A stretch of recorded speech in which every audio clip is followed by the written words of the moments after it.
Tu t'es fait une fracture, t'as dû arrêter le sport pendant plusieurs semaines, et ben t'inquiète pas, cette vidéo est faite pour toi, tu vas savoir exactement comment tu vas reprendre. Bonjour, c'est Declan de la team Adrénarage, je suis là pour vous parler un peu de mon expérience. Quand je me suis cassé la phalange, je vais vous raconter un petit peu comment j'ai repris le sport, comment ça s'est passé, parce que j'ai essayé de trouver pas mal de vidéos sur ce sujet sur YouTube, et j'avoue qu'il n'y en avait pas des masses, c'était surtout des blessures en général, mais il parlait pas de fractures précisément. Donc pour vous raconter brièvement, voilà, je me suis cassé la phalange avec une haltère, je l'avais raconté dans une vidéo qui s'affiche justement à droite ou à gauche, je sais plus quel côté c'est. Et donc après 3 semaines de plâtre, j'avais eu une attelle et je ne pouvais pas reprendre le sport immédiatement. J'ai dû attendre ensuite 2 semaines pour pouvoir reprendre le sport, donc j'ai fait un arrêt de 5 semaines. Donc la reprise, comment s'est-elle passée? Donc déjà ce qu'il faut savoir, c'est que pendant la fracture, j'ai quand même pu faire un peu de sport, j'ai pu faire que les jambes. J'ai pas commencé à faire le biceps gauche parce que je me suis dit, si je commence à faire le biceps gauche et que le droit je le délaisse, je vais me retrouver avec un bras plus gros que l'autre et c'est pas ce que je veux du tout, je veux pas me déséquilibrer. Donc j'ai fait que les jambes, c'était très chiant parce que c'est un muscle que j'aime pas, mais je me suis retrouvé à le faire 2 fois par semaine. Enfin bref, c'est pas le sujet, on va parler surtout du retour de la fracture. Donc quand je suis revenu, j'étais assez étonné de voir que ma force n'avait pas vraiment changé. Au développé couché, j'avais toujours une barre de 100 easy, sachant qu'avant la fracture, la barre de 100, je la sentais quand même bien, hein, elle était quand même pas non plus si facile que ça. Au niveau du squat, bon bah j'ai même progressé parce que forcément pendant 3 semaines j'ai fait que ça. Enfin bref, sur tous les exercices que j'ai pu faire, parce que j'ai pas pu tous les faire immédiatement, le soulevé de terre, le bûcheron, le rowing, des trucs comme ça, même le tirage horizontal, je ne pouvais pas le faire parce que il y avait un espèce de grip à avoir, fallait vraiment réussir à avoir une bonne poigne et je l'avais pas, ça me faisait mal, hein. C'est une fracture, ça se remet pas comme ça quand même, ça met quand même plusieurs mois avant de se remettre totalement. Même encore aujourd'hui, je sens que j'ai pas une poigne parfaite. Donc en fait, mon retour s'est bien fait au niveau de la force, je n'avais quasiment rien perdu. Par contre, le petit bémol quand même, c'est l'endurance musculaire. Je me souviens que je tapais des séries à 85 kg normal au développé couché, donc c'est à peu près mes séries de base hein, que je faisais déjà. Sauf que tu fais tes répétitions, tout ça, t'as l'impression que ça va, et d'un coup tu sens que tes muscles en peuvent plus, tu peux même pas faire une rep de plus, t'es totalement mort. Alors qu'avant je savais que j'étais crevé, mais il me restait 2-3 reps de marge encore que je pouvais faire. Donc c'est vraiment la grosse différence que j'ai trouvé, c'est qu'au bout de 5 semaines sans sport, tu vas pas forcément perdre en force, mais tu vas perdre vachement en endurance musculaire. En tout cas, je parle pour moi. Au niveau du tour de bras, j'avais pris un peu quand même pour voir combien j'avais perdu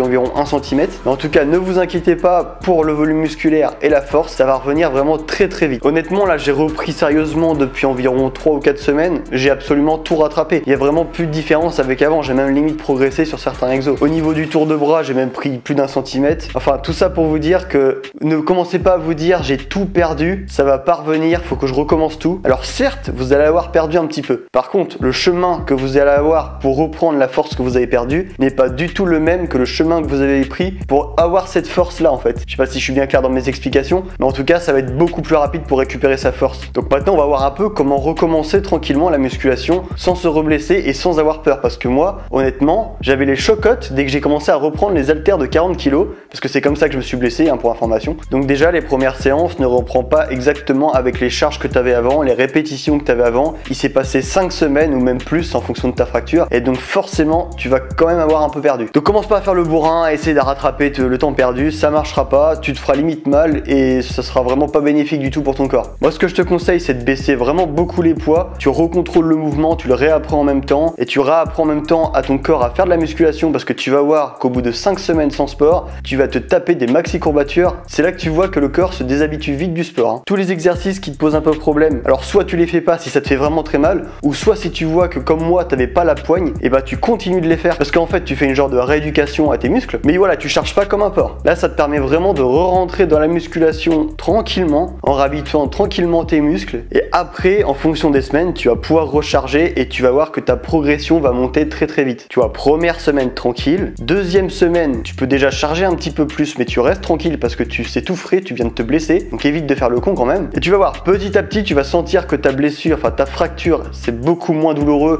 et que c'est beaucoup moins fragile, parce qu'au début tu vas avoir peur de te repéter le truc, hein, je te le dis clairement, hein. Moi j'avais peur de me repéter la main direct, hein. Mais voilà, en y allant tranquillement, il y a normalement aucun risque. Donc voilà, moi je te dirais pendant 3 semaines tu vas tranquille en augmentant progressivement les charges, en te concentrant à fond sur le mouvement, qu'il soit bien fait. Et de toute façon, ne t'inquiète pas, tu vas pas continuer de perdre des perfs, en t'entraînant toujours un petit peu, tu sollicites toujours tes muscles, donc tu te maintiens quand même. Et en fait, tu vas voir qu'après ces étapes là, en fait, t'y penses plus vraiment, tu te dis plus, est-ce que je peux mettre plus lourd, est-ce que ça va supporter, je vais pas me reblesser. Ça va venir naturellement, tu vas sentir que tu vas pouvoir charger. Et la progression, là, va être très rapide, tu vas voir. Ça va revenir très très vite, tu vas atteindre ton niveau d'avant. Tu vas même pas te dire, ah, j'ai rattrapé mon niveau d'avant. Tu vas oublier ce cap-là, tu vas te dire, ah bah j'ai même progressé. Voilà, le seul truc qui peut te poser un peu de problème, c'est comme moi, si tu te pètes une phalange, un doigt ou quelque chose comme ça, même le poignet, je pense, c'est que tu vas voir que la force n'est pas la même en fait. C'est surtout la poigne. La force va être la même, mais tu vas pas tenir les barres pareil. Tu vois, par exemple, moi pour le tirage horizontal, je sens que ça glisse, que de la main droite. Je sens que j'ai pas une bonne poigne encore. En revanche, ça me fait plus mal. Et donc ça, j'insiste bien là-dessus. Quand t'as plus mal, mais que tu sens juste que t'as plus vraiment de force, que tu sens que t'es plus habitué, et ben c'est là qu'il faut persévérer avec ce mouvement-là. Il faut justement s'habituer à récupérer cette poigne que t'avais avant en fait. C'est tout le but de la rééducation au final. Donc si je récapitule un petit peu cette vidéo rapidement, ne t'inquiète pas, tu vas pas perdre toute ta force d'un coup, même si t'arrêtes pendant 5 ou 6 semaines. Tu vas juste perdre un petit peu d'endurance, mais ça va très très vite revenir. Ne recommence pas comme un bourrin parce que c'est là que tu risques de te reblesser. Bon, une fracture généralement ça se recasse pas comme ça, mais si tu vas comme un bourrin, je pense qu'il y a toujours moyen. Réapprends le mouvement et vas-y mollo pour réhabituer ton corps à la musculation et recharge petit à petit en fonction des semaines quand tu te sens prêt. Donc bien évidemment, moi c'était la main. Si vous c'est les jambes, vous faites pas de squat, vous faites pas les jambes tout court, vous faites le haut du corps. Moi c'était juste l'inverse. Voilà, vous adaptez par rapport à votre blessure à vous. Bon, sur ce, moi j'espère que cette petite vidéo vous aura plu. J'espère qu'elle vous aura surtout été utile parce que moi j'avais regardé pas mal de vidéos sur YouTube à ce moment-là parce que c'est vrai que je psychotais à mort. Je me disais putain, je vais tout perdre, j'avais vachement progressé, ça m'emmerde vachement d'arrêter. Parce que moi j'étais vraiment dans l'optique que j'allais tout perdre alors que pas du tout au final. Pareil, ne vous en voulez pas si vous êtes blessé comme un con, comme moi, c'était très très con. Mais c'est des accidents, ça arrive et tu reviendras plus fort, c'est comme ça. Pendant le temps où t'as la fracture et que tu peux pas faire du sport, tu te dis bien, je vais revenir plus fort que jamais. Et quand tu vas revenir, mon gars, tu vas tout péter. Sur ce, si cette vidéo t'a plu, je t'invite tout simplement à liker, à commenter, à t'abonner, puis à partager aussi, ça nous aide vachement pour le référencement de YouTube. J'avoue que c'est un peu galère en ce moment, on attend vraiment d'être plus référencé. Mais bon, je me fais pas de soucis, je sais que le travail, ça finit par payer. C'était Declan et je vous dis à samedi pour la vidéo la plus folle de notre chaîne, clairement. Donc restez connectés et je vous dis à samedi à 9 h.